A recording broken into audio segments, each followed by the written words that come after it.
Welcome to Tiki Central, Canada. Ever wonder what is in that cool, refreshing drink that you just have to have on that hot summer's day? Yeah, me too. Picture a man going on a journey beyond sight and sound.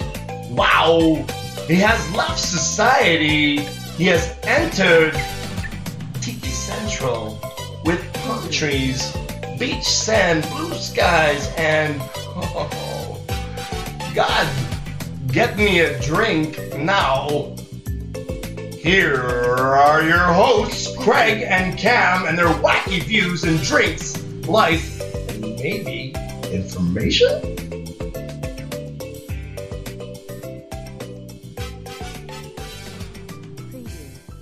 All right, Cam. So, hey, we're back again. We are indeed, and man, I feel pretty good about this. Yeah, I know. The first one went down pretty well. I think so. Yeah, and I'm hoping we get some feedback on that, and how we did. Yeah, I'd like that as well, quite frankly. I thought I did a great job, but, Awesome job. Well, I guess we should introduce ourselves, because if you did listen to the first podcast, you don't know who we are and what we're doing, right? Yeah, no, that's a good point. Okay, so I'll go first. My name's Craig Stevens. I'm a bartender. I've also been a bar manager, general manager of bars over hospitality for 25 years. And so anyways, I got to a point where I was managing, and I'm like, okay, I don't want to manage anymore because that's paperwork, and I don't like paperwork. Mm-hmm. I'd rather be on the floor having fun and talking to people. And so I got behind the bar again, and that's what I'm doing now. Oh, that's great. And I'm a very lucky boy because of that, quite frankly. Yeah, the Mad Toms come flying in. That's right. Indeed they do. So my name's Cam. I'm a general layabout and customer of Craig's. And on a regular basis, am I? Well, yeah, I'm a bit of a regular, but I've been a happy regular. That's not a bad thing, you know what I mean? You haven't had to kick me out yet. So. No, see, there you go. There you go. So it's got to be a good thing. Yeah.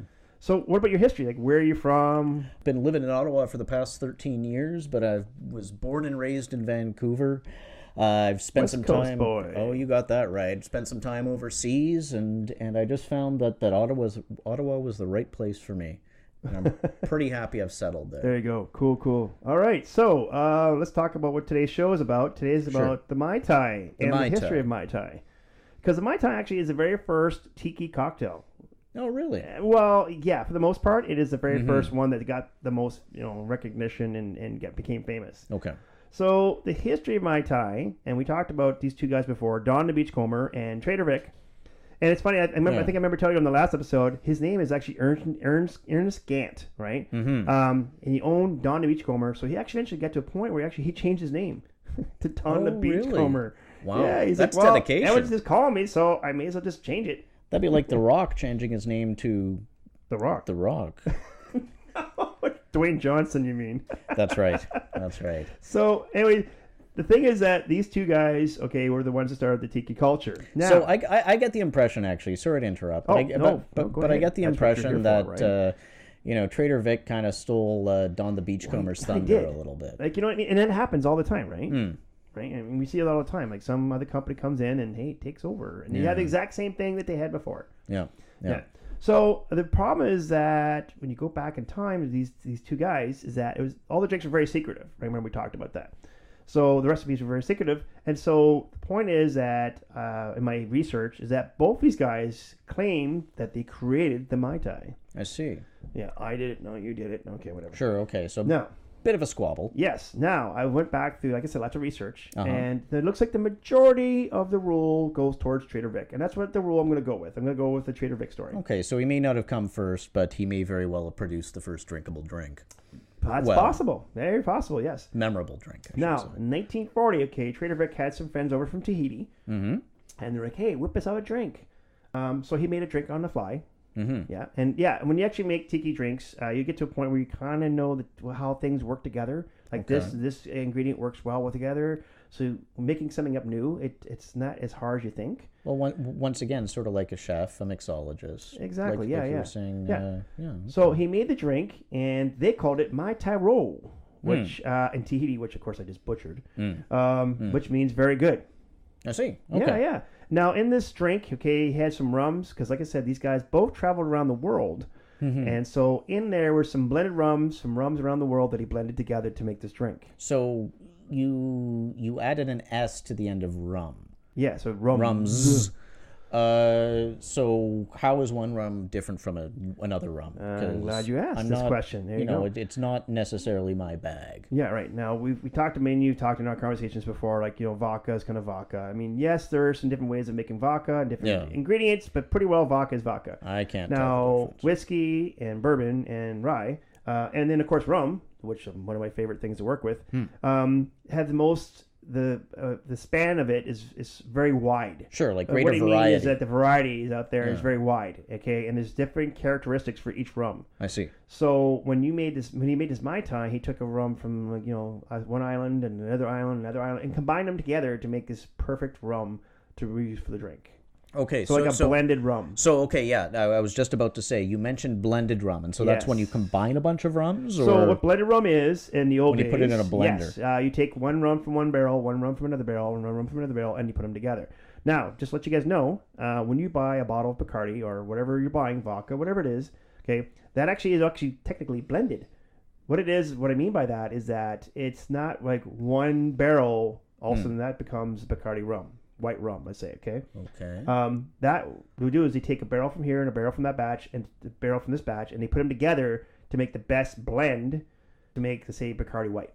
Okay. Yeah. So, and reason they do that is they get a bit of tangents from each and every one of those. Each one of them has a different characteristic. Sure. And you can put them together, and you got a very complex spirit. So you would have to be a fairly skilled, and I'm not going to use... these guys are skilled. Yeah, the fella who actually does the blending, it's more than just, a dude out back who chucks a bunch of mush into a single barrel. These guys are very high skilled and highly recognized in the industry. Mm-hmm. Now, so you're like, well, what about things like I see private stock or single barreled? Yes, things like that, right? Special extra good stock. Special edition. Yeah. Now, those are actually the best barrel out of all the barrels that are in there. Okay, so, of a batch, kind of a batch of barrels, right? Right? They'll say, well, this is the best. Okay, well, that's going to be their private stock. I see. And that's why it's more expensive, because you're paying for the best of the batch. Right. Okay. Well, so that's what blended rum is it blended. Now, this day and age, we don't blend rum, other than like I just talked about. Right? Okay, yeah, but you're not mixing... rum from one country to another country to another country. Right. We don't do that. So they do it the way I just talked about. You take one barrel, another barrel, blend them together. The one that I use for the Mai Tai actually is Bacardi 8. It's aged for 8 years, and it's a blended rum from Bacardi. Okay, so what is the Mai Tai recipe then? Okay, so kind of started us off talked about the aged blend rum, which we talked about. Sure. Fresh lime juice, okay. Carousel. Yes, okay. So carousel is what people... Okay, well, what's carousel, Craig? Most people know it as Caraco. Oh, Caraco, okay. Yeah. It's the blue stuff. Caraco. It's the blue stuff. Garbage. All right, we'll get into that in a second. Orgeat, which is an almond syrup. Orgeat. Okay. Which is an almond syrup. I see. Yep. And so what you do is you combine all those ingredients into a shaker, add some ice. You're going to shake that up, and then you're going to strain that into a glass with new fresh ice. So why are you shaking it? Why not just stir it? Right. So what you could do in a scenario is say we make the Mai Tai. Let's just build the drink, okay? So let's put it in the rum. Let's put it in the carousel, the lime juice, and the orgeat. They all have different densities. Okay, yeah, right? and you get different layers, get different layers. Right? Now, how many times this happened? We've all gone to a bar, you get your drink, and you take the first sip on the straw, and wow, it is pure alcohol, right?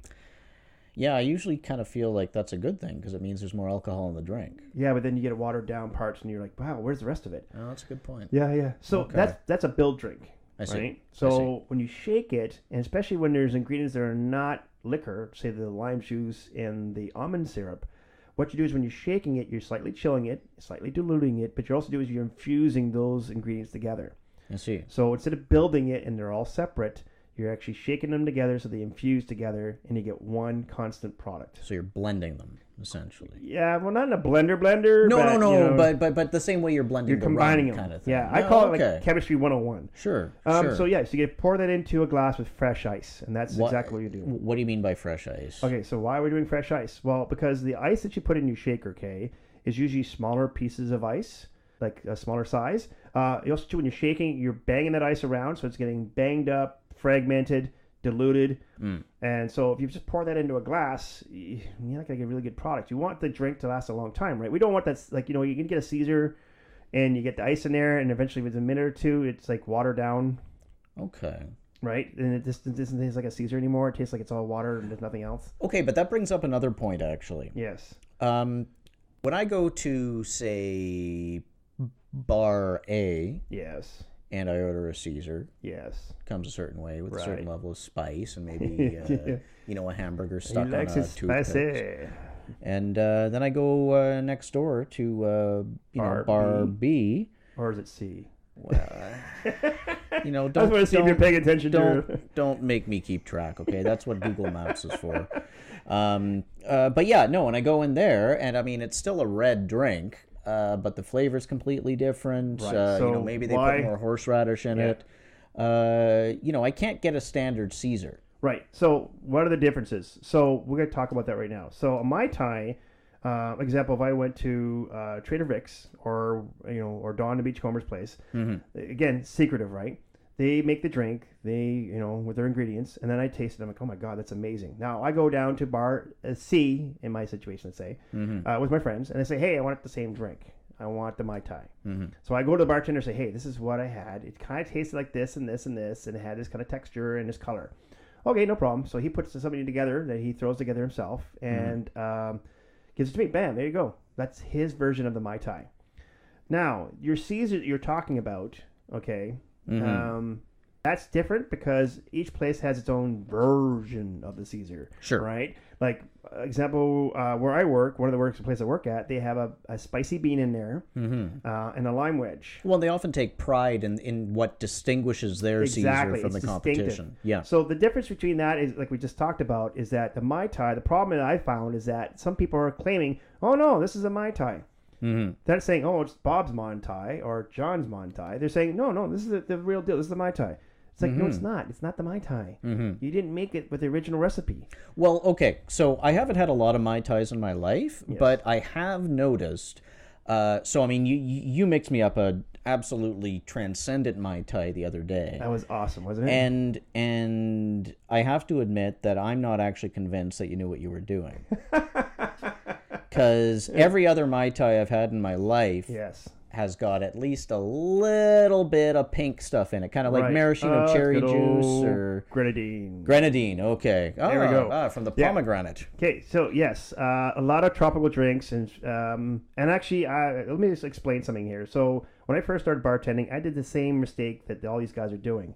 I thought, okay, tropical drinks, every single one of them, no matter what it was, a hurricane, Mai Tai, fog cutter, whatever it was, it had to have orange juice, pineapple juice, and Grenadine. And it was a couple variations, and that was it. And then I realized, like, okay, every drink looks the same. Every drink tastes the same. There's no way. I'm making them wrong. I know I'm making them wrong, so I need to research this out. Now, when you see Grenadine, that's what exactly. They're making it wrong. They're thinking, well, it's tropical, so I have to add some Grenadine to make it sweet. It's like a Singapore sling kind of deal. Yeah, exactly, yeah. Or Roy Rogers, for that matter. Roy Rogers. And that's the mistakes that are coming into play. As like I said, the color obviously shouldn't be pink or shouldn't be red. I went on a cruise actually not too long ago, last year, and even on the boat in a Caribbean island, the guy was making a Mai Tai with red. It was red, and I'm like, okay, it's wrong. It's almost like they're now adding it just to sweeten it up. Because we know, I see. North Americans, we love sugar. We certainly do. We love our sugar, and so what better way to do it than that Grenadine?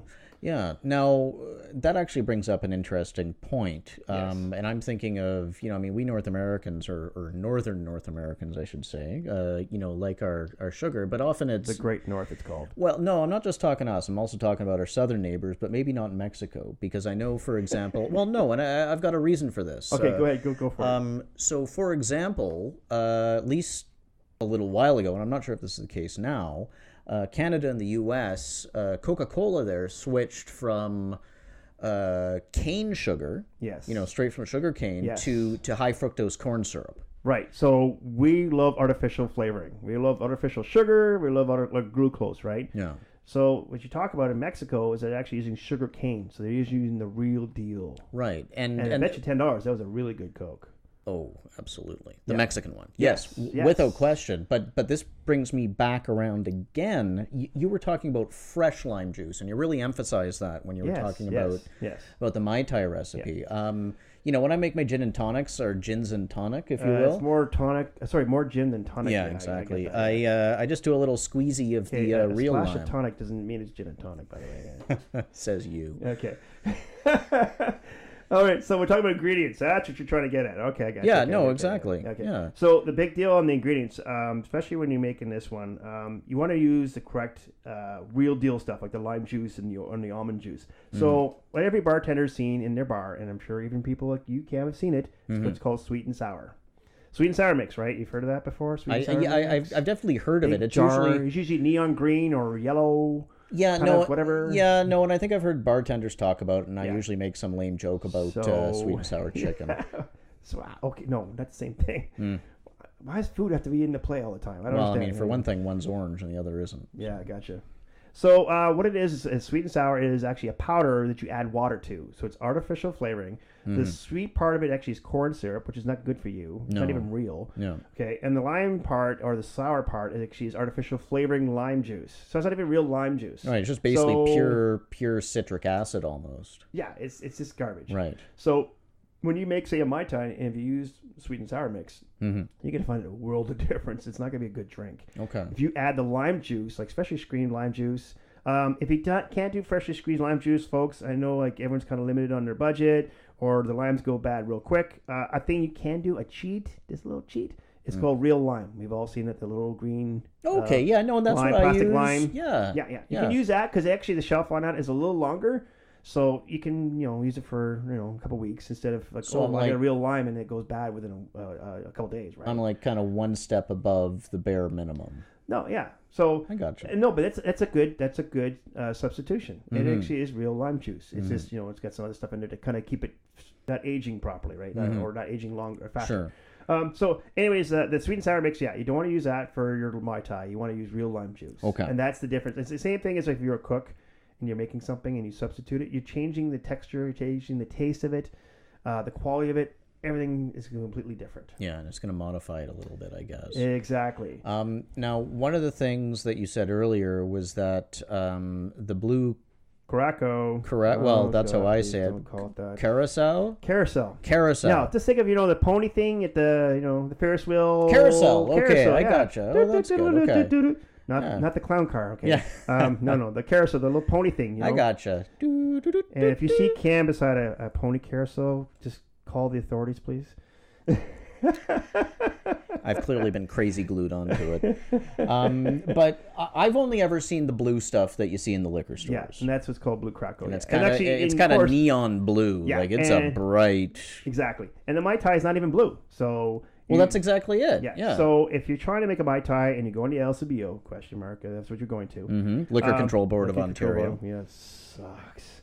Do you realize that the overcharge is like huge? Like I went down to Florida and I bought a bottle of 40 vodka and it was like $18, maybe $20, let's say. You buy that same bottle up here and it's like $50. Yeah, but how are they going to pay for all the renewable energy? I know. I don't know. So, also you won't find the original real carousel, which I bought down in the islands. I see. But you can use an orange liqueur, like Cointreau, or even Grand Marnier. I actually have made a Mai Tai with a Grand Marnier. Oh, that'd be interesting. Yeah. I'd like to sample that. Yeah. And just let you know, the carousel, actually, the real carousel has different colors. So it's like you said, the blue, the red, the green, and the yellow, and the white. Well, I said blue. I wasn't familiar with the others. Yeah, so they have like 4 or 5 different colors. But guess what? It all tastes the same. Oh. Yeah, the color is not just part of the taste. Purely cosmetic. It's purely cosmetic. So if you make a drink, you want it to be green, you use a green. If you want it to be red, you use the red. I'll be damned. Yeah. Very cool. Very cool. So now, one of the things that I often see with, if you'll forgive me, kind of fancy drinks, is that it's not just about how the drink looks once it's gotten into the serving glass. Right. There's also there's also a lot of fancy stuff that goes on, and I mean, I've been in places where I look at the items behind the bar, and I feel like I'm in some kind of high-tech car repair shop because I really don't recognize a lot of them. That's right. Yes, there are plenty of tools that are used behind the bar. So I got to ask. Yes. It's all just BS, right? It's just there for show. No. Now, if you see a flair bartender, remember we talked about Mr. Tom Cruise. That's right. Some of the stuff that he's using, the tools he's using, is for just the flair. Okay. Right. But for the most part, those tools actually are important, just like a chef. And one of the tools that you'll see all the time is a strainer. Mm-hmm. Yeah, right. So you said they strain. They use some sort of weird piece of equipment, and then they strain it. Yeah. They strain it into my glass, right? Sure. So there's different types of strainers. Okay. You may ask, yes. Well, I mean, I didn't ask because I figure if it's like a wire mesh, so you can pour stuff through. You know it's me. do Once I start talking about something with bars, and I just keep rambling and I go on and on. Yeah. So okay, you've got different types of strainer. Why is there different strainers? Yes. Sure. So they actually have different purposes. So when you are going to a cocktail bar and they use the shaker, which you see all the time, shake, shake, shake, and then they strain it, right? They use what's called a hawthorn strainer on that. And you've probably seen it. It's like a round kind of disc. It has a coil on the bottom and a little handle. Okay. Yeah. It's the thing. Looks like a heating element, right? Exactly. No, that's what I was going to say, like an electric heating element. Yeah. Okay, I got So you. they put that on top of the shaker, and then they tilt it, and they strain that into your glass. Sure, and it kind of keeps the ice from... Right. What the coil actually does is it keeps all the ice and any fragments going into the drink. Okay, I got you. Yeah. Now, the next one that I'm going to talk about is the julep one. Now, the julep is used for when you're stirring. So when you stir a drink, like a martini, okay, you're not stirring it actually in the glass that you're going to make, that you're going to give it to them, right? You're going to stir it in something else. You're going to stir it in what's called a mixing glass. I see. Now, a mixing glass is a tempered glass. So it's tempered glass. So obviously it won't crack. It will take heat. It takes cold. Okay, yeah. It's tempered, right? Yeah. It can get sort of smacked about a little bit. Yeah, it's durable, right? Yeah. It's durable, yeah. Right. So when I stir my martini in that, okay, well, how am I going to strain it? Well, I can't use the hawthorn strainer because it won't cover the surface of the top of the glass. Oh, okay. Right? So I use what's called a julep strainer, and what it is a big spoon. You'll see it. It's got holes in it. Right? It's got a little handle on it. Is this the one that's a bit like a loose tea leaf strainer? No, that's different. That's what we're going to talk about next. Oh, okay. But this is a big spoon. So basically, imagine a big round spoon. It's got holes in it. Okay, I gotcha. Right? Yeah. And what that does, you put that inside the mixing glass. Again, tilt the mixing glass, strain it into your glass. Mm-hmm. Right? The next one is the one you just talked about, the cocktail strainer, or I call the tea bag strainer. And it's a refined strainer. Why I call tea bag is because most people I know, when they make herbal tea, they use this kind of strainer, right? You get all those herbs in there, and you don't want to get into your tea, so you finally strain it with is it kind of a mesh strainer. I see. Yeah, and what that is used for is what's called double straining. So what I mean by that is, let's say I'm making a drink and I have strawberries in there, right? Now I don't want all the strawberry content in there. I just want the juice. So I'm going to shake it. I've already got my hawthorn strainer on top of the shaker, but I don't want other particles of the strawberry to come out. I just want the juice. Right. So I'm going to strain that into over top of now this cocktail strainer or the tea bag strainer. So you're kind of double straining, yeah. And then that will catch anything that's solid, and then the only thing going through that will now be just the liquid. I see. Okay. Exactly. So you don't have a crunchy drink, basically. No. So we've talked about ice a little bit already, and how you want to use fresh ice. Well, yeah, you want to use fresh ice, and you're also not going to use the ice that you use when you're actually making the drink to go in the glass. But could you elaborate a little bit on that? Like, sure. Like what the difference is? Well, yeah. Like what the difference is, but also are there different ices which are better with different drinks? Yeah, sure. Okay, so the ice that you use in your shaker is the lowest grade of ice you're going to have on your bar. Okay. It's usually made from a regular ice machine, like a pop machine. It's the ice you see like when you go to the movie theater. Yeah. Yeah. Right? Yeah. That can get beat around and tossed around. It will melt, but not fast enough because you're shaking it pretty quick for maybe 20, 30 seconds, and then you're straining it. Sure. So then you toss that ice. It's gone. Okay. Now, the ice that you can use in your glass... so back in the days at the bars, before refrigeration, you would receive a gigantic block of ice, solid ice. It'd be 4 feet by 4 feet. Okay. One big giant block. And you had to break this down into smaller pieces. You would either use a hammer and a chisel or a saw. Okay. And you would saw those down.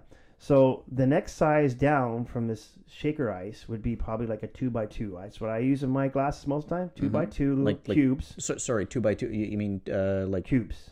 2 inch? 2 inch. Yeah. Sorry. Okay. My bad, folks.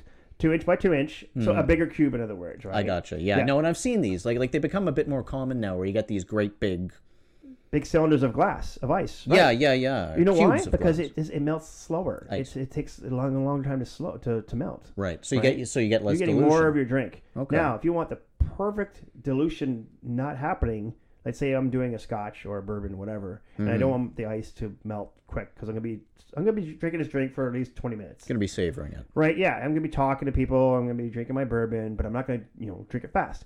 So the best one for that is what's called a sphere. It's a round sort of ice cube, and the reason why that's the best is because we take a cube of ice, right, like a block of ice. Sure. Right now, the bottom of that ice is touching the glass. It's touching the whole surface of that ice cube, right? Sure. Now, if I take a sphere, the only place it's touching is actually the small Just the little base. piece of it, right? Right. Yeah. So it actually stays more solid and won't dilute as fast. You end up with less surface area touching the warming pot. Exactly. Okay, I gotcha. Yeah. Now, the other ice that you see, and if you actually get a Mai Tai at a real tiki bar, you'll see what's called crushed ice. So again, back to the ice cube that you would get at your bar. Cut off a piece, you put it into a leather bag, and you get them out. And if you go to a real tiki bar, sometimes you will see them actually doing this. Oh, you're kidding me. I've seen it done before. Cool. And actually, I'm kind of hoping I get that for Christmas. Ding, ding, ding. Yeah. So a leather bag, you put the ice in there, and you bang it with a mallet, and then you have what's called crushed ice. Now, crushed ice, if you want trying to figure out, well, what kind of texture is that? It's the same texture as when you go to 7-Eleven, you get like your slushy. Okay, so it's Right. really crushed. Like It's more than snow just cone right. kind of thing. Like it's more than just like it's more crushed than just say like ice the texture of gravel. Right. Okay. Yeah, it's kind of like the snow cone kind of texture. I gotcha. Yeah. Yeah, and that's the ice you put on top of Mai Tai. Now, you want to drink that relatively fast because that ice will melt faster. Right? It's smaller, right? Yeah. No, it makes sense. Cautionary tales. Wow. I guess it's my think it's turn. your turn, my friend. Man. All right, so my cautionary tale is about actually a camping story. So we went to a provincial park, a bunch of guys, and we're like, hey, we're going to camp for the weekend. Now, the problem with provincial parks in Ontario, especially, there is a curfew. You can't be off your ground or your site after 10 o'clock. You see, and I personally think that completely defeats the purpose of camping. Out in the wild. You know? What the hell? Like, there's a timeline here? Yeah. I don't see the bears going, well, geez, I got to go back to bed now. I don't go camping for more scheduling. But you know what? That's not our problem. Yeah. So, Well, it is. what but ended up happening was, anyways, we were around the campfire drinking, and we're like, we're bored. So let's just go adventure. Hey, let's go explore. Yeah, So well, good plan. right beside the park was actually a farm. So we hopped the fence, and there were some cows. Yeah. Yeah. As there are. Now, hold on. I'm sure everyone's probably thinking in their minds, was Craig cow tipping? No, I just do not kind of cow tip. assumed. I don't have any interest in cow tipping. I don't care about cow tipping. I don't even see the thrill of cow tipping, actually. to No, tell you the well, and truth, really. I've actually heard it can really hurt the animals. So. Exactly. So just have some fun. So anyways, we're just roaming around the field, and my friend Guy goes over and starts petting a cow, and he's calling it Belle Vache, Belle Vache, Belle Vache. Well, it's like pretty cow or nice cow. Yeah. My French is like not the greatest, but so ends up that me and Jeff, my buddy Jeff, are sitting there standing there watching him do this, and realize that it's not a cow, it's a bull. Did he milk it? No, but thank God he didn't, because I'm sure he figured it out real quick. Well, you would hope. So the bull obviously got irritated. To the point where he was irritated and started chasing Guy. And Guy figured, well, what better way to save myself than to run towards my friends? Yeah. Yeah. Well, there's strength in numbers, No, right? Exactly, yeah. Yeah. Why not just get us involved in this whole scenario? So he starts running towards me and Jeff. So me and Jeff jump into a wagon. And guess what? In the wagon is manure. We're up to our waist in manure. Oh, my God. Yeah, sticky situation. That's a stinky situation. Yeah. So off in the distance, I hear a gunfire, like, BAM! The bull got its hands on a gun? No. Hooves. No. Hooves on a gun. No. Like the farmer, Oh, okay. Yeah. Clamptons, the Clampton, the Clamptons. The Clampets. Yeah, Clampets. Yeah, that's right. Fire, get off my property. Right. So we jump out of the wagon, we get to the fence. I got 1 foot on one side of the fence, and I have the foot on the other side of the fence. So I'm stuck in the middle. Okay, you're kind of straddling. Yes. Yeah. Now I'm straddling this thing, okay, and just let you know, folks, the top of this fence is a barbed wire fence. So I'm not too happy right now. So my friend decides, hey, I'm going to help you out, Craig. Let me just get you off the fence. So he grabs the fence and shakes it, thinking that this will, resolve the problem. Oh, yeah, because there's nothing like a lack of stability to help your stability. Yeah. So I fall off, thank God, on the safe side, but rip my jeans lucky in man. half. Okay. Well, I Thank mean, God you're lucky it's the that's all only you jeans wrote. that were split. Get the joke? Jeans split. Mm. Yeah. So we run back to camp anyways, and we're around the fire. And, of course, the camp ranger comes around, and he's like, comes up to us and he's like, hey, like, we've heard that there's some disturbances in the farm beside us, and we're just wondering if you saw anybody walking by. I'm pretty sure he figured it out, basically since me and Jeff were covered in cow dung and my pants were torn. So I'm pretty sure he felt like, well, you guys got your punishment already, so I'm not even going to bother. Right. You know what I mean? Either that or he thought you were into some really, really weird stuff. Yeah. Okay. Oh, guys. Yeah. Right. Yeah. So that is my camping story, and that is my cautionary tale. Now, we talked about this before. A cautionary tale is we're not encouraging drinking. We're it's not exactly encouraging that. being It's stupid and getting drunk. Cautionary tale. Exactly. So these are tales that everyone has done. We've all had our stories. Mm-hmm. Like Bob, you can't believe what I did last weekend. And that's what they are. We're not encouraging drinking in any way, shape, or form. No, absolutely not. I mean, if anything, these should be, well, just like the title says, cautionary tales. Yes. Don't do what we were too dumb not to do. At the same time. Uh-huh. Now, talking about drinking and excessive drinking, one of the things I want to talk about, especially with the bartenders out there, is bar etiquette. So when it comes to a bartender, we are actually responsible for our clients. So Cam, example, I am responsible for you to get home safe. Did you know that? I didn't really, but it I'm not going to walk you to your house. I suddenly feel like I have all this power now. No, what it means by that is that I need to make sure that you're drinking not too much alcohol. That either A, you can get behind a wheel of a car, which in your case you don't. Thank God. No, absolutely not. Or B, you walk out and save a car and get hit. Sure. Okay, Sure. danger, right? So I want to talk about a situation about a place I worked at. I'm not going to mention it, of course. What I had one of my regulars who came in, and I could tell that he was bar hopping, and we all know what bar hopping means. Right? Sure, One yeah. bar, the next bar, the next bar. And he'd been drinking, obviously, along the way. And I was like, okay, you know what? I'm not going to serve him. So I told my friend, I said, hey, I'm sorry I won't serve you tonight, but come back tomorrow and I'll buy you a drink. No, just, make him feel like, hey, I'm your friend, right? Well, that's really nice of you. Yeah. So he leaves. And it also probably helps cool the situation down. Well, yeah, because I don't want it to get escalated and he starts yelling and screaming and then I have to call the police or something. Yeah. Speaking about police, 10 minutes later, cop cars are all over the road. I see cherry signals everywhere. Was he okay? So a cop comes in. No, let me finish the story. So a cop comes in and he shows me on his phone my friend. He's like, hey, do you know this guy? And I said, well, yeah, he's one of my regulars, but I did not serve him. And thank God, actually on the bar, there was two patrons that said, you know what? He did not serve him. Okay. That's the situation. Yeah, so cover my ass, yeah. But then I was like, hey, well, is he okay? Is he all right? Come to find out that he went 2 doors down to Starbucks and ordered a muffin, and they didn't have the muffin that he wanted, and he did that, Michael Douglas falling down? That's the one where he's a nerd with a baseball bat, right? Yeah. So apparently my friend did the falling down process, jumped on top of the counter, started throwing muffins and the famous CDs that nobody buys. I always sort of thought those cases were kind of throwing stars, but so anyways, they took a couple cops to pull him down and put him in a paddy wagon, and so just let your bartenders know they're out there. Yes, you are making money off these people, but also too, you do have a responsibility, and please do follow the rules. Without question, especially since I'm one of those people that I want to make sure you money get home off one of. piece. Exactly. Now, I mean, just to cover my own butt here, have you ever had to refuse me a beverage due to inebriation? No, not at all. Okay. So you're good there. Good. Yeah. Did you know? I did not know. So back in the 1600s, we talked about this before, rum was actually a currency for the British Navy. Right. Privateers and pirates. So twice a day, they would ration up rum to all the crew. Now you're thinking, well, geez, this is great. It's pretty pirate, great I'm on gig. a ship, I'm getting rum. This is going to be awesome. But you got to think of the lifestyle back then, okay? So they're on a ship. Sometimes it'd be thrown for months, if not a year, before it's like finally get to dock. I'm going to start going a bit stir crazy. Yeah. I'm sorry. Shaken crazy. Shaken crazy. Wow. good pun there. Yeah, I like it. Thanks, buddy. You know what I mean? Like there's illness, there's lack of food, fresh water, scurvy, which, that's a whole whatever. Can you imagine the BO?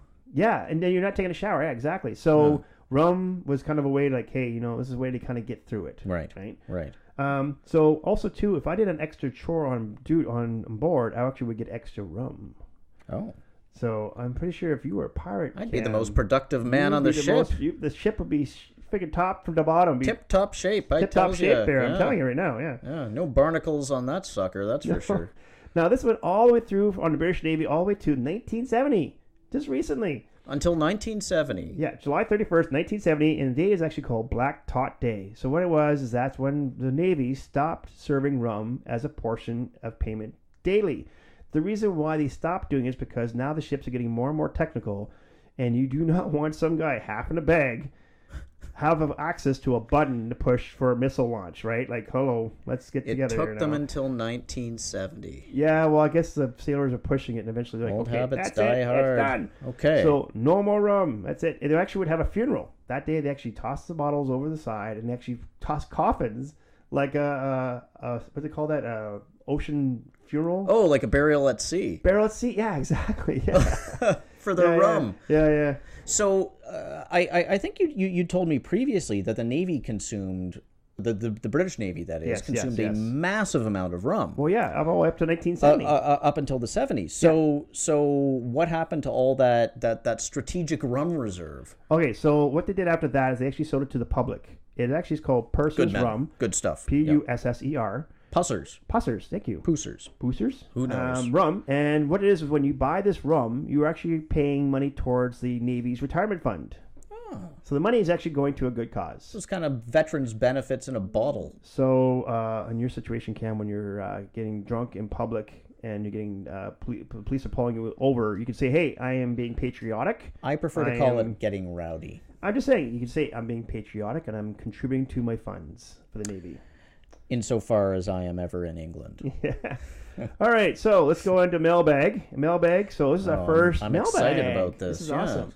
All right, so the letter I got, or the email I got, was from Shannon, and she's making a drink called Ruby Red, and it actually has a strawberry liqueur in it. And she wanted to know, how do I get a strawberry liqueur? Because you can't find it in the LCBO. So how do I do this? Mm-hmm. Now, there's two ways you could do this. The one way, which is the first way I did, it was really hard. Okay. And we talked about this before as an infusion. So I'll put some strawberries into a mason jar, pour some rum in there, jar it up, put it on a shelf, and let it age. Right. Now, the problem with that is that sometimes it doesn't take. Also, too, you're taking a chance that you go too far in aging it, and actually it goes rancid.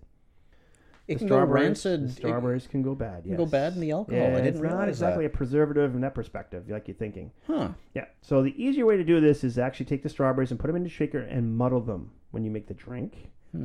Wasn't that confusing? Yeah. So you're trying to, okay, yeah. So you're going to muddle them in the shaker. Okay. Yeah. And just again, I mean, muddling just basically means you grind them up into a paste, right? Right. Like, like when you used to get drugs and you... No, well, not you yourself personally. At the pharmacy, when they take pills and they push them and crush them.